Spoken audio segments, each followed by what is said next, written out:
মাদারীপুর জেলায় ভূতড়ে বিদ্যুৎ বিল নিয়ে দিশেহারা হয়ে পড়েছেন শিবচর পল্লী বিদ্যুৎ সমিতির গ্রাহকেরা। জুন মাসের বিদ্যুৎ বিলের অধিকাংশ গ্রাহকের কাগজে বিলের হিসাব মিলছে না। শিবচর উপজেলায় হঠাৎ করেই বিদ্যুৎ বিল বৃদ্ধি পাওয়ায় সাধারণ মানুষের মাঝে চরম ক্ষোভ ও অসন্তোষ দেখা দিয়েছে। নিম্ন ও মধ্যবিত্ত পরিবারগুলো অতিরিক্ত বিল পরিশোধে বিপাকে পড়েছেন।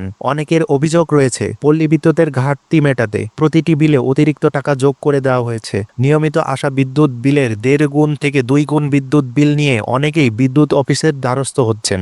এ বিষয়ে শিবচর বিদ্যুৎ অফিসের ডিজি এম অভিলাষ চন্দ্র পালের কাছে জানতে চাওয়া হলে তিনি জানান, আমাদের এখানে ভূতড়ে বিলের মতো কোনো কিছুই দেখছি না। 2-1 জন বিল সংক্রান্ত সমস্যার জন্য অভিযোগ দিচ্ছে, আমরা যাচাই করে দেখছি, এটা সংখ্যায় খুবই কম। গত মাসের চেয়ে বিল এভারেজ তেমন পরিবর্তন হয়নি। প্রযুক্তিগত সমস্যা বা বিলিং সফটওয়্যারের ত্রুটির কারণে কিছু ক্ষেত্রে এ ধরনের সমস্যা হতে পারে বলে আমাদের মনে হচ্ছে। আবার মাঠ পর্যায়ের কর্মীদের লেখার ভুলের কারণেও অনেক সময় হতে পারে। আমরা বিষয়টি তদন্ত করে দেখছি। এদিকে নাম প্রকাশ না করার শর্তে সমিতির এক মিটার রিডার বলেন, সারা বছরের পল্লী বিদ্যুতের বিলের মোটা অঙ্কের টাকার ঘাটতি দেখা যায়। জুনের ক্লোজিং সময় আসলেই সেই ঘাটতি পূরণ করতে অনেক ক্ষেত্রে বাড়তি বিল তোলার নির্দেশ দেওয়া হয়।